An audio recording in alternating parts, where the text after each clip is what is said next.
and dessert out. So first, let me introduce Dan Adams first.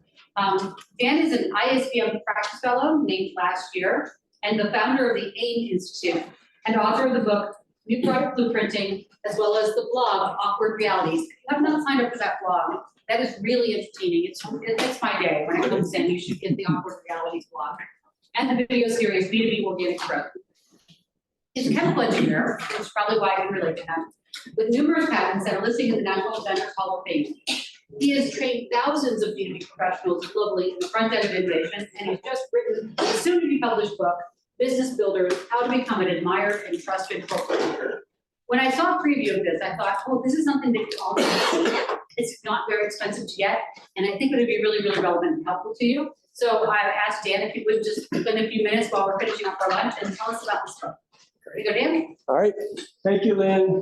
And, we've had so many talks on AI, and I was telling Lynn, I'm using a different sort of AI than Chris talked about this morning. My AI in writing this is called attempted intelligence. So we'll see how that works out. A little different. It may be not good. I got a couple of very early reviews on the book, and I think one was, once you put this book down, you just can't pick it up. About that, and this book should not be tossed aside lightly. It should be thrown with great force. So we'll see. Maybe I should use the other type of AI. So let me just give you a quick overview of what's in this. We're at this guy here, and the book will come out on October 30th, and the day after, Lynn set up a webinar, ISBM, and that's where I'll go into the full deal on the research we've done behind this book.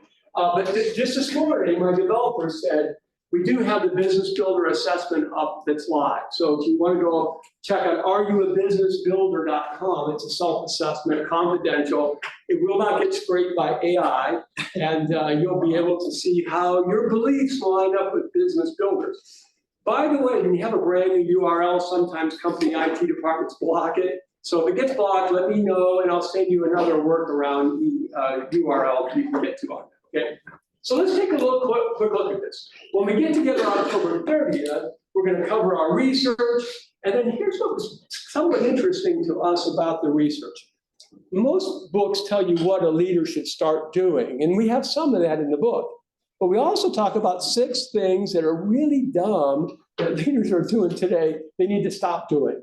And if they will just stop doing some of these things, they're going to drive their growth, which is kind of bizarre when you think about it. Now, what we'll do today very quickly is talk about the research, and we'll cover just 2 of these, job description and time horizon. So while I got you, I just have to mention, a lot of companies still have as their business goal maximizing shareholder wealth. And our research shows very clearly there's a very strong correlation between that goal and slower growth. Faster growth is associated with companies who want to understand and meet their customer needs through the things we do in marketing, for instance. So we'll talk more about that later. Let me just cover, first of all, the research. So we've got some good responses, lots of different company sizes, less than 50 million, up to quite a few over 5 billion. We had private and public companies respond. We had a heavy dose in North America, not too bad in Europe, a little bit weak in the rest of the world. And then 85% of the responses were B2B. So this kind of resonates with us in B2B realm. And so what we found was responses from 3 different levels are very helpful in understanding this. Now, this is a little confusing, but in every case, we were asking about senior leadership behavior, okay? But we were asking those questions of senior leaders, middle management, and individual contributors, okay? And turned out that the responses of middle managers and individual contributors were so close that we often combine those. So when you see a couple of charts in a little bit that talk about subordinates, that's everybody except for the senior leaders, okay? So let's take a look at some of the results. We also were able to find out self-assessment. Is your company growing the same rate as your competition, slower or faster? It's a self-assessment. It's not going to be proving causation. We've got some really strong correlations here between how fast they're growing and some of these behaviors. And so that's what we were able to do with it. So let's talk about the job descriptions first. So in the survey, we asked what the primary passion of the senior leaders would be. Is it driving organic growth by delivering differentiated value? Is it improving operational efficiency through productivity and quality? Is it presenting favorable financial performance and outlook? Or is it pursuing external alliances? Now, we call these builders, remodelers, decorators, and realtors. We didn't do that in the survey. We thought that maybe not a lot of people would say, sign me up as a decorator, right? So we didn't use those terms until after we collected the data and were able to process it. So a builder, here's the thing. Every one of your companies was founded by a builder. Every single one of them. You know, they're focusing on something for the customer, differentiated products, and driving growth. That's what every company was founded by. But they're not all builders today. Some are remodelers. Efficiency, quality, these are good things. But if nothing new is being created for the marketplace, it can be a race toward commoditization. And then we had some more decorators. Maybe you've noticed a few of these out there. It's all about boosting curb appeal, making the thing look good quarter after quarter after quarter. And whether they want to admit it or not, they're largely engaged in a spectator sport. There's really nothing they can do on a quarterly to quarterly basis. Let me ask you, if you develop a new product or service and you find out what the market wants, how long does it take before it has a meaningful impact on your bottom line, on your top line, your bottom line? Is it less than a year? Anybody less than a year? 2 years? 3 years? 4 or 5 years? Yeah, so we're starting, so what are you gonna do in 1 quarter that's really meaningful, right? But they don't realize this in many cases. Then there's the realtors focusing on M&A when the work of other hands changes hands. And it can be a house of cards if you don't know how to grow what you've acquired. Now, to be clear, I'm not saying it's a bad thing to do remodeling. We need productivity, we need quality improvements. I'm not saying it's a bad thing to present a good view to the stock market. You know, good investor relations are great, and some mergers and acquisitions are great. But if we've lost that focus, with the primary focus being building and delivering value to customers, that's when we see slower growth companies. Stephen Covey said the main thing is to keep the main thing the main thing. Well, it isn't always the main thing anymore, that growth.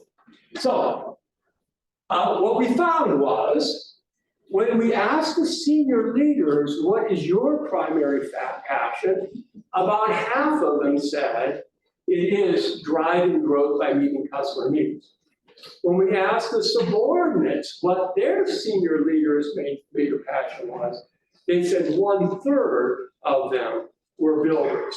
So here we are with somewhere between 1/3 and 1/2 of the senior leaders of corporations saying our main passion is to deliver value, what our founders did of our company, and the rest have something else as their main passion. So let's take a look and see how that manifests itself in terms of just one of these components. We'll hit the rest at this webinar on October 31st. So we asked, how often does your company implement near-term cost control? And here are the choices. And if the company responded saying we're growing faster, it's relatively balanced. Maybe a little bit too heavy on the short term, but not terrible. But here's what it look like for the companies growing slower than competition. Very, very heavy focus where people are saying, we're doing this way too often, these cost controls. I had one client, they were a Fortune 50 company, and every year they would say, damn, we gotta get this done before the 3rd quarter. I said, why? They said, because that's when they're gonna implement the travel bans, the hiring freezes. You know, I mean, it's one thing to be able to predict a monsoon in Cambodia, but what does it say if you can predict, your employees can predict when the leaders will deliberately slow down the long-term growth of their company by implementing these things? But yet that's where we're at. So anyway, let's take a look at this one. A lot of leaders are not considering first and second order effects. So if you ever make a change in the system, you're gonna have a first order effect. Almost always, the second order will be reversed, whether it's desired and undesired or undesired and desired, and it'll almost always be amplified. Okay, that's the way this normally works. So let's take a look at this. Oh my goodness, we don't look too good for this next quarter. Let's freeze spending, okay?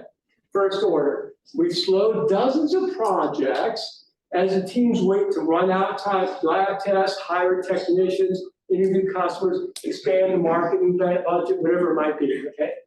And then that delays future revenue, and then that drives poor earnings growth. And now what do we do? What do? Do we freeze spending again? And so what we find is, unfortunately, leaders have what we call first domino fixation. They're thinking about the first domino, and they're not thinking about the rest of the dominoes. Now, it gets a little worse than that. How many of you have ever been in a financial review where the leadership is bemoaning the slow growth rate, the poor financials, and somebody says, well, you know the problem is, it's all those crazy spending freezes we've had last several years. Never? Right, so we call this first domino amnesia. And so this is one of the things that the decorators struggle with mightily. So it cannot be a good thing if leaders fail to look ahead far enough to see the impact of their decisions and look far enough backwards to understand the cause of their problems. Again, that's the issue we're seeing today. It leads to the commodity death spiral. You get these major products and you have not been innovating. This does not go unnoticed by the purchasing agents at your customers who demand lower pricing, and you therefore have lower profits. Your budgeting time is coming around. Your boss is very interested in what your budget's going to be next year. Do you say to them, sorry, boss, we're going to have lower profits next year because we need your products? Maybe not. So you reduce costs. Now, what costs are you going to reduce? Will it be the sales force? No, we need them this year. Let's see. Oh, I know. Marketing. Yeah, we don't need those guys this year. So we cut those, the R&D. We have less new product development capacity, fewer options, and then it leads to death or life support of the company. So that's a commodity death spiral. And that's what companies can get on. And we've all seen this, right? So, well, there's some evidence that says long-term behavior really works. I won't go into this now. This was published in Harvard Business Review a few years ago.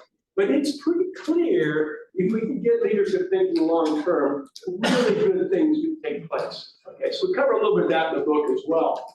But I want to just talk a little bit more about this short-term thing here a little bit. Many of these leaders are hitting the brakes or doing precisely what you would do if your mandate was to slow your long-term growth.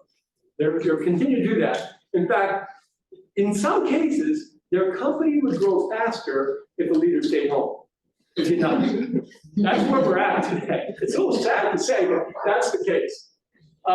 So now here's a shocker. While 36% of subordinates said these near-term cost controls were overused overall, even more of the leaders said they were overused. So this is mind-boggling. The people who are enacting the short-term cost controls are even more upset with them than the people who suffer from them. Wild, isn't it? So anyway, let's look at this next one. We'll wrap this up pretty soon. How do you think your senior leaders balance near-term results and long-term capabilities? And so what we find is companies going faster, not too bad, the balance, but look how out of balance it is with the slower growth companies. There's this huge emphasis on near-term results, not on long-term capabilities. And so I had a little experience with this a long time ago. So 25 years ago, I was working in a chemical company. We had a president who was really good with the financial reports. He could zoom right in on page 43, line 82, and say, that's the problem. And we would all be hoping it wouldn't be our business, you know? Because the discussion that followed afterwards was unpleasant, okay? So at any rate, we're done with one of these reviews. We're walking out of the meeting, and he says to me, Dan, what do you think about the financial review? I said, well, it was okay, but it kind of reminded me of my first job as a chemical engineer on the midnight shift watching over the rubber extruder. I had to explain that. I said, here's the deal.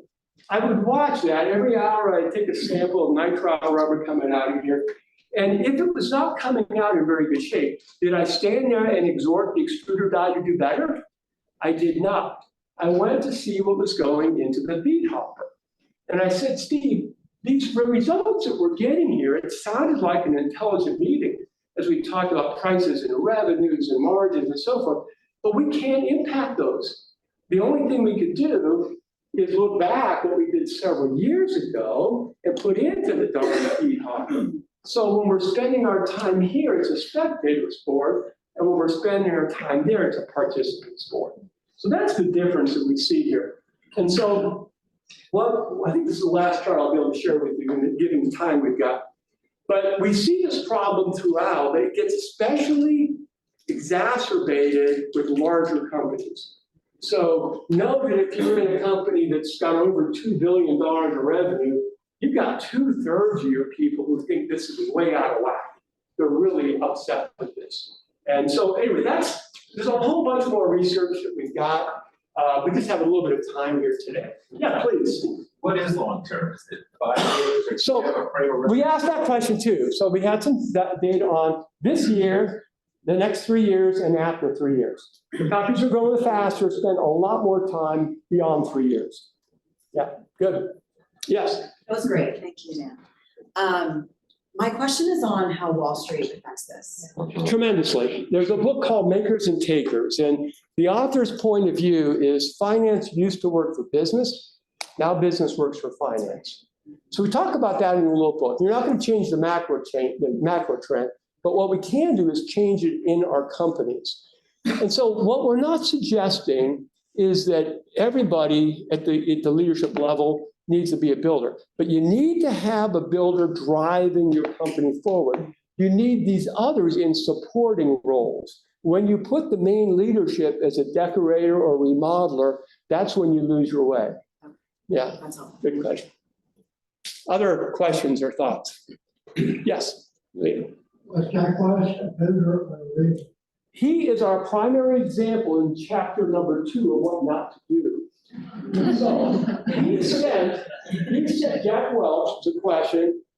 He sent the stock of GPT Group. He was named marketing leader or whatever of the century because he was so effective in driving it up. Now that's for 20 years. Now 20 years later, and we have a chart in the book, it's still around 1/3 of the value he posted up at. So all the things he was doing are the things that decorators tend to do. This is a company that Edison founded that had innovation after innovation after innovation. They did do some good work, but they largely lost their way while they were pursuing appeasement of stockholders. And here's the thing about stockholders. The average stock is now held less than 6 months. So here's my question. You're running a 10,000 meter race. You're going around 25 times, okay? It's lap number 17, and John is a spectator, and he places a bet on how you're going to do on lap 17. Now, would you run all out and sprint lap 17 and lose your race so John, the spectator, can win his side bet? This is what companies are doing today. They're running all out for share handlers that don't even hang on to the stock very long, and they're sinking the long-term prospects of their company. Any other questions or thoughts? Oh, yeah, please. How does that compare around the world? Because I think of like the competitiveness of the US on the global stage. Yeah. And is that a US problem? Do those trends?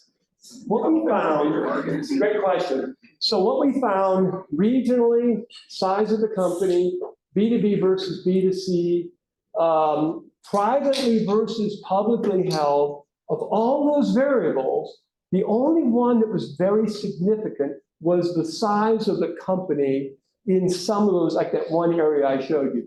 By and large, this is really depressing. Private companies didn't do much better than public companies. Yeah.